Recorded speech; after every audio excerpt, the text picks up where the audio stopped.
नमस्कार दोस्तों, मेरे चैनल स्पिरिचुअलिटी एंड प्रीमोनिशन में आपका स्वागत है। हरे कृष्णा। चैनल से जुड़े सदस्यों का आभार और नए मेहमानों का स्वागत करती हूँ। अगर पहली बार चैनल देख रहे हैं तो मैं आपका शुक्रिया अदा करती हूँ।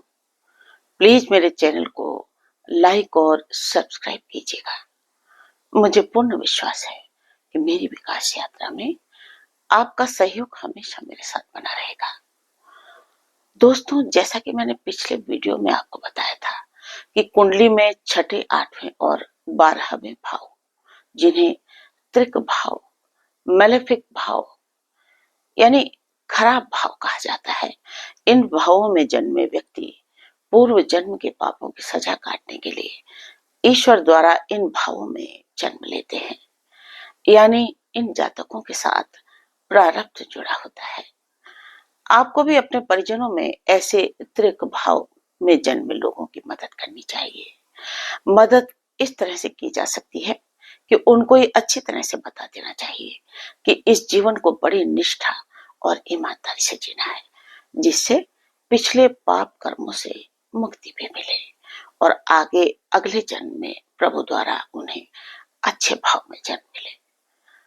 मैं आज एक सच्ची घटना के अंतर्गत अपने एक ऐसे करीबी की कहानी आपको बताऊंगी जो आपको ये सोचने पर मजबूर कर देगी कि वास्तव में त्रिक भाव में जन्मे जातक की प्रभु कितनी कठिन परीक्षा लेते हैं, और अगर वो इस जन्म में अच्छे कर्म करके उस प्रारब्ध से मुक्त हो जाता है तो जन्म मरण मृत्यु लोक से मुक्त होकर उसे मोक्ष की प्राप्ति होती है।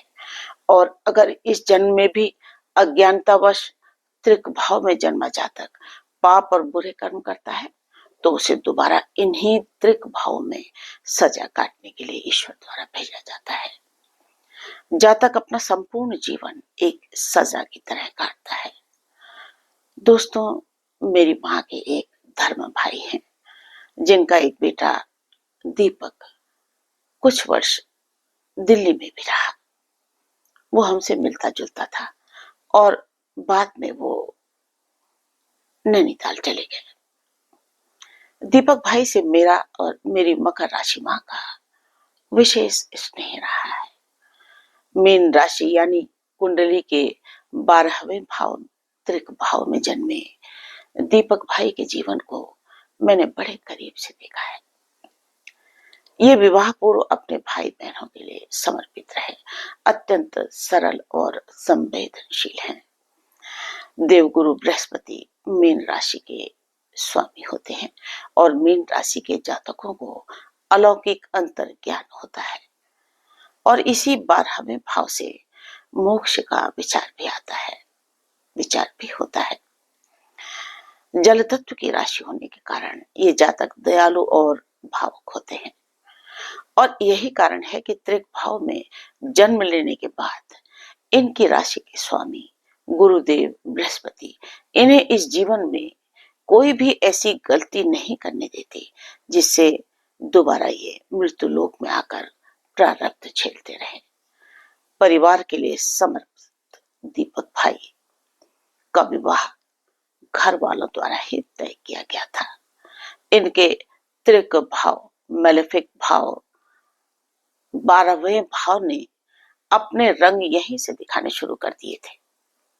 विवाह के तुरंत बाद लड़की वालों के पास दीपक भाई की पत्रिका पहले पहुंच गई थी और उन्होंने फेर बदल कर दोनों की पत्रिका का मिलान कर दिया। उनके द्वारा लड़की की शिक्षा, उम्र के बारे में झूठी सूचना दी गई। आज तक कोई नहीं जानता कि वो कितनी पढ़ी लिखी हैं और न ही किसी ने उनकी कभी जन्मपत्री देखी है। रीना से विवाह होते ही दीपक भाई के जीवन में मानो बवंडर मच गया।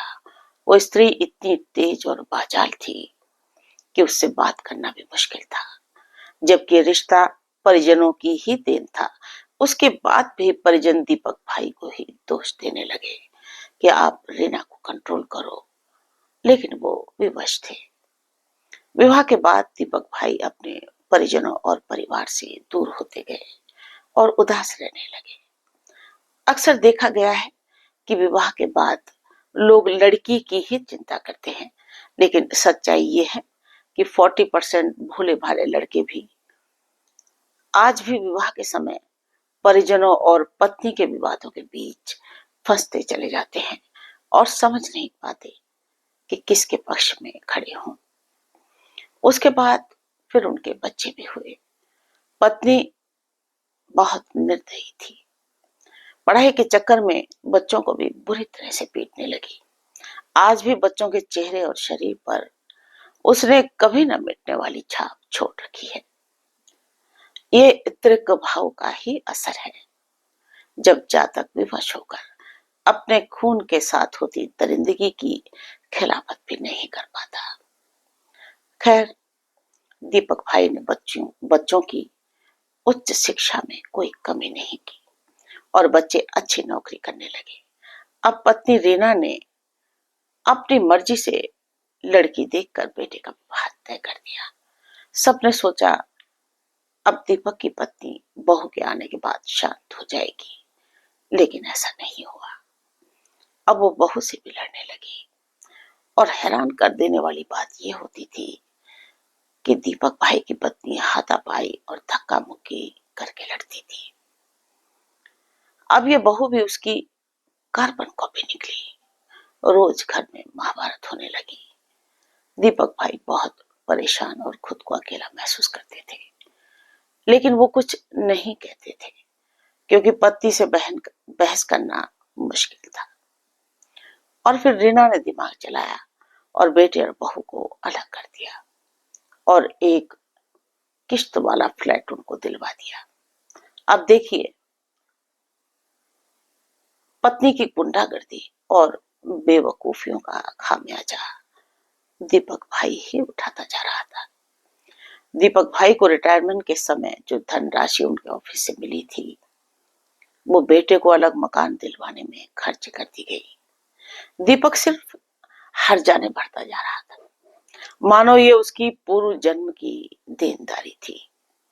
राशि स्वामी देवगुरु बृहस्पति उसे कभी भी विपरीत परिस्थितियों में भी विचलित नहीं होने देते थे, क्योंकि रीना बेशक बेरोजगार थी, लेकिन दीपक भाई की पूरी तनख्वाह उसके कब्जे में ही रहती थी। इसीलिए पत्नी का अच्छा खासा बैंक बैलेंस आज भी कायम है और आभूषण भी भरे पड़े हैं। लेकिन आज लालच आज भी पहले जैसा ही कायम है जब वो दीपक भाई के जीवन में आई थी। दीपक ने पत्नी को रुपयों और गहनों की कभी कमी नहीं होने दी। खैर, जिम्मेदारियों से मुक्त होने के बाद एक बार दीपक भाई हमारे घर पर आए थे और उन्होंने मेरी माँ से कहा कि बुआ जी, अब मैं जिम्मेदारियां पूरी कर चुका हूँ, अब आराम करना चाहता हूँ। बहुत भाग दौड़ कर ली, डायबिटीज दीमक की तरह शरीर को खा रही है। कभी सोचता हूँ हरिद्वार चला जाऊं। मैंने मजाक में उन्हें कहा कि अरे, वो तुम्हें वहां भी ढूंढ लेगी। तब वो बोले कि अरे नहीं नहीं, साधु बाबे सारे एक जैसे ही तो लगते हैं, किसी भी बड़े बाबा की शरण ले लूंगा। मीन राशि के स्वामी बृहस्पति ग्रह जातक को संसार से विरक्त भी रखते हैं। मैं थोड़ा मुंहफट हूं। मैंने कहा अगर कुछ साल ढंग से जीना चाहते हो तो इनसे तलाक ले लो। जो मांगती है उसे दे दो, घर तो वैसे भी उसके नाम पर है। आपके जीवन में शांति आ जाएगी, वरना जीवन का एक दिन भी आप अपने तरीके से जी नहीं पाओगे। जीवन अनमोल है और ये जीवन आपको कुछ खास करने के लिए ही मिला है, वरना बच्चे तो जानवर भी पाल लेते हैं।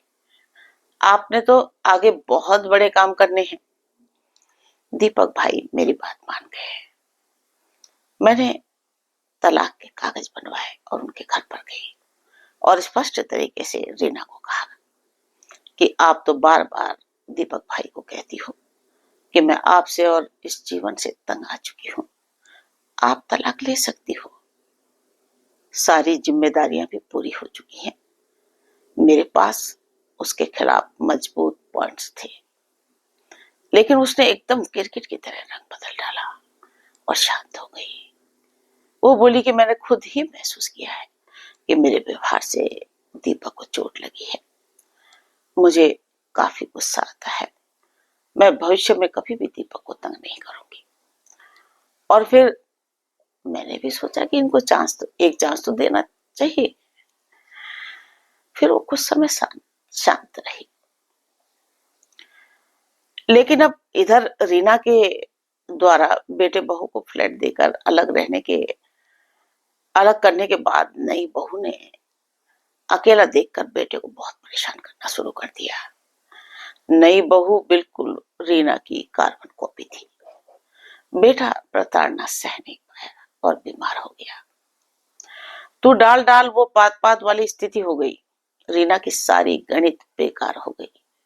फ्लैट में रुपया भी गंवाया और बहू ने तांडव शुरू कर दिए। बेटा अपने पिता की तरह ही शांत प्रकृति का था और रीना ने भी बचपन में अनुशासन के नाम पर बेटे को बड़ा टॉर्चर किया। इसलिए वो थोड़ा डरपोक सा भी हो गया। औरतों को देखकर घबराने लगता था। बहू ने इसी बात का फायदा उठाया और उसे परेशान करने लगी। वो मेंटल टॉर्चर झेल नहीं पाया, बीमार हो गया।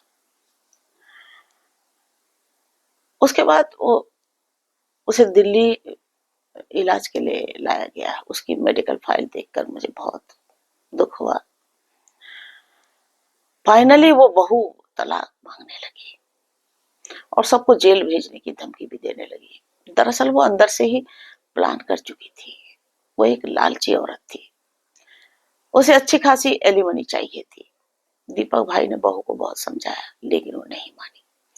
तब दीपक भाई ने मुझे संपर्क किया था कि भाई क्या करे। मैं तो बड़ी मुसीबत में फंस गया हूँ, इज्जतदार आदमी हूँ, समझ नहीं पा रहा हूँ क्या करूँ। मैंने कहा आप क्या चाहते हो? बोले मैं दोनों बच्चों के बीच समझौता करवाना चाहता हूँ। आप थोड़ा बहू रानी को समझाओ, मुझे लगता है सब ठीक हो जाएगा। मैंने बहू को फोन किया।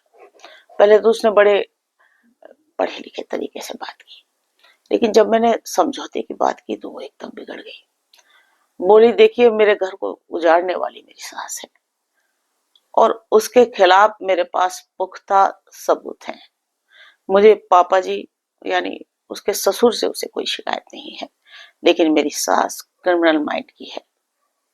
उसने कुछ कॉल रिकॉर्ड्स और वीडियो क्लिप्स मुझे भेजकर सास को कोर्ट में घसीटने की धमकी दी थी।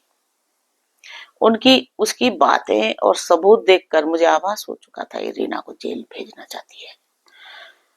उसने किसी हॉस्पिटल की भी एक वीडियो क्लिप मुझे भेजी थी और कहा कि मैं इसे कोर्ट में पेश करूंगी।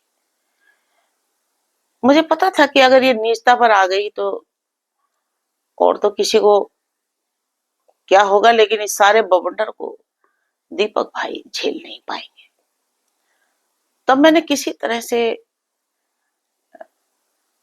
अपना पक्ष मजबूत करने के लिए बहू के कॉल रिकॉर्ड्स वगैरह इकट्ठा किए, जिनसे साबित होता था कि वो एक कुछ क्रिमिनल्स के साथ संपर्क में थी, जिनके दिल्ली और एक अन्य राज्य में आपराधिक गतिविधियां चल रही थी और 5 लोगों द्वारा एक पूरा षड्यंत्र तैयार किया गया था, जो ठीक समय पर एक्सपोज हो गया। मामले की गंभीरता को देखते हुए मैंने गृह मंत्रालय को तुरंत कार्रवाई की मांग करते हुए शिकायत पत्र, सबूत और बेटे की मेडिकल फाइल वहां भेजी। तुरंत कार्रवाई हुई। दोनों पक्षों ने तलाक की सहमति देते हुए एलिमनी का निर्णय लिया गया और फिर तलाक हो गया। 3 माह के अंदर बेटे को मुक्ति मिल गई। दीपक भाई की पत्नी ने जो फ्लैट किश्तों पर बेटे बहू को अपने घर से अलग करने के लिए लिया था, अब उसी फ्लैट की पूरी पेमेंट को भरने के लिए बहू को बतौर एलिमनी फ्लैट देने के लिए दीपक भाई को अपने मकान को मॉर्टगेज करके बैंक से रुपया लेना पड़ा और तब जाकर जान छूटी। अब देखिए त्रिक भाव। दीपक भाई जीवन भर पत्नी की मक्कारी, छल, झूठ और बेवकूफियों के लिए अपने खून पसीने की कमाई से हार जाने भरता रहा, जो उस बेचारे ने जीवन में कभी किसी का बुरा किया था ही नहीं। देखिए, जिसने कभी रुपया नहीं कमाया वो नौकरी करने वाले की मेहनत और परेशानी को समझ नहीं सकता। वो क्या जाने पीर पर आई जाके पैर फटे न बुआई। मैंने तो एक बार रीना को मुंह पर कह दिया था कि आपको कोई भी नहीं खपा सकता।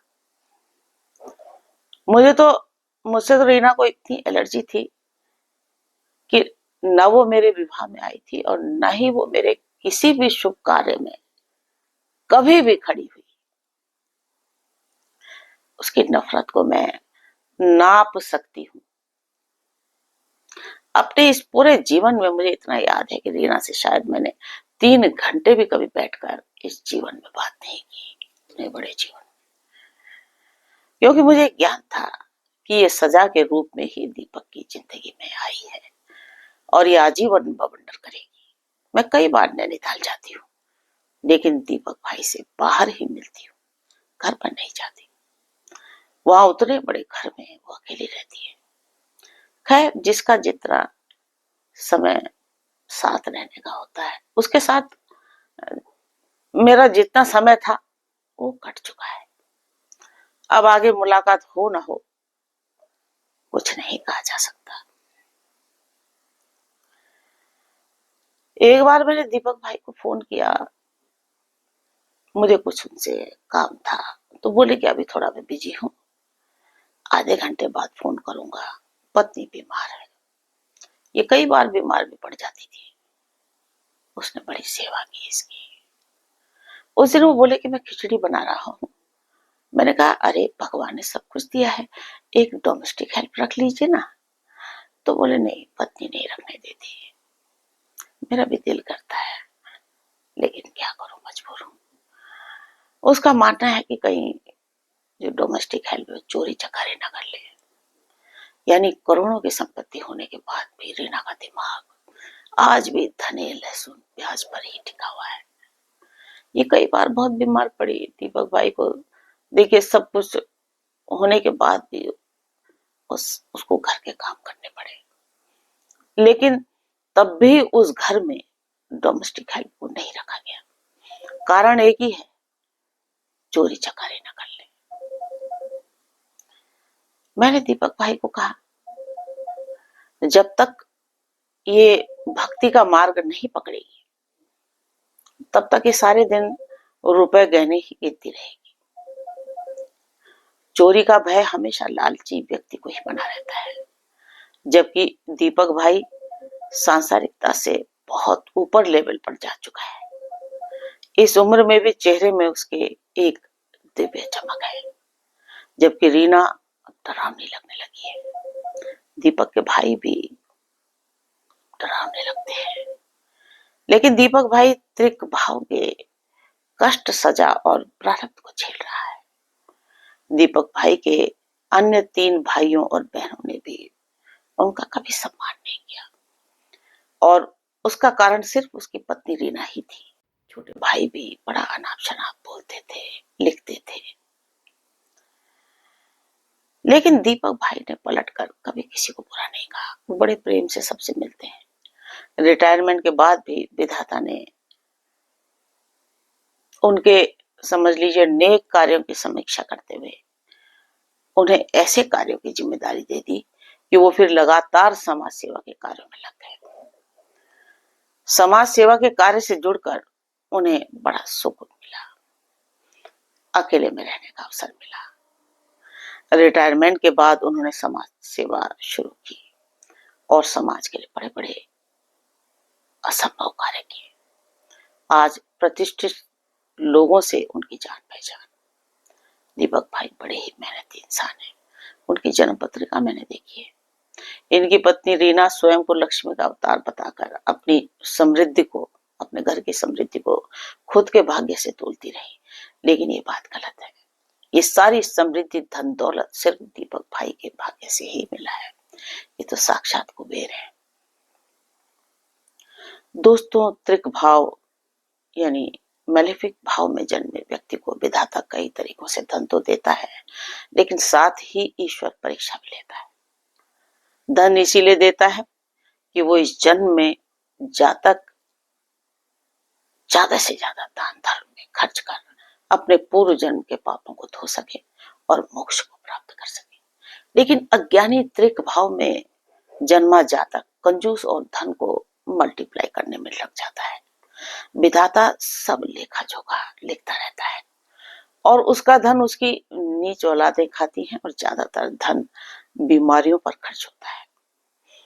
लेकिन एक बात तो देखिए सत्य साबित हो गई कि कुंडली के 12वें मैलेफिक खराब भाव में जन्म होने के कारण व्यक्ति का जीवन कितना कठिन हो जाता है। ये मैंने दीपक भाई के केस में देखा, जिसमें न पत्नी ने कभी सुख दिया, न बच्चों ने फर्ज निभाया, न परिजनों भाई बहनों ने समझा। लेकिन इन सब के बाद भी वो अपने बच्चों से बेहद प्यार करते हैं। इतने बवंडरों के साथ जीवन जीने के बाद भी दीपक भाई ने कोई गलत काम नहीं किया। वो जिंदा रहा सिर्फ दूसरों के लिए, जो कभी उसके थे ही नहीं, सिर्फ स्वार्थ के कारण उससे जुड़े रहे। मीन राशि के स्वामी देवगुरु बृहस्पति होने के कारण मीन जातकों को अलौकिक अंतर ज्ञान होता है। इस कारण ये व्यक्ति विपरीत परिस्थितियों में भी अटक रहते हैं। ऐसे व्यक्ति और इसकी मुसीबतों के समाधान के लिए भी लोग इसको मदद करने के लिए आ जाते थे। कहीं ना कहीं से इसको मदद मिल जाती, वरना पत्नी और परिवार ने तो कोई कसर नहीं छोड़ी थी इन्हें मारने की। इनके अच्छे कर्मों के चलते इन्हें बुढ़ापे में भी विधाता ने समाज सेवा के बड़े अवसर दिए और अभी भी अवसर मिलते जा रहे हैं। इस जन्म में इन्होंने पूर्व जन्म के सभी पापों को धो डाला है और अब ये मोक्ष की राह पर है। ये काफी गुप्त दान भी करते रहते हैं। हाल ही में एक समारोह में मेरी इनसे मुलाकात हुई। दीपक भाई से अब काफी कमजोर हो चुके हैं। थोड़ी सी जगबग जैसी स्थिति भी देखी, मैंने महसूस की। लोगों से थोड़ा बचते नजर आए। ये सभी लक्षण इस उम्र में उन व्यक्ति विशेष में देखे जाते हैं जो अध्यात्म के साथ साथ मोक्ष की राह पर निकल चुके होते हैं। उनकी उम्र भी शायद 70 के करीब हो चुकी है। जीवन के थपेड़ों का डटकर सामना करते रहे और विधाता ने रिटायरमेंट के बाद भी उनको उनका स्वर्णिम समय प्रदान किया, जब उन्होंने जीवन को अपने हिसाब से खुलकर जिया। लोग अब दूर दूर से उनसे सलाह लेने आते हैं। उन्होंने किताबों का संकलन किया और आज भी समाज सेवा में कार्यरत है।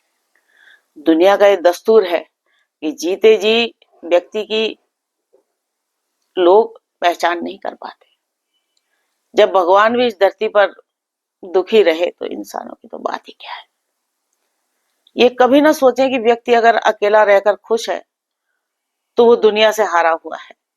ठीक से आंकलन करोगे तो अकेलेपन को एंजॉय करने वाला जातक अंदर से मजबूत और ब्रह्मांड से कनेक्टेड हो जाता है। कभी अकेले में इनके चुपके से अध्ययन करना, इनकी व्यस्तता और चेहरे के भाव बता देंगे कि इनके साथ कई अदृश्य लोग और भी साथ में बैठे होते हैं। कुंडली के 6, 8वें और 12वें त्रिक भाव में पूर्व जन्म के पापों की सजा काटने आए सभी कन्या, वृश्चिक और मीन राशि वालों से मेरा यही आग्रह है कि इस जीवन में आप इतने अच्छे कार्य करो कि इस मृत्यु लोक से पाप मुक्त होकर मोक्ष को प्राप्त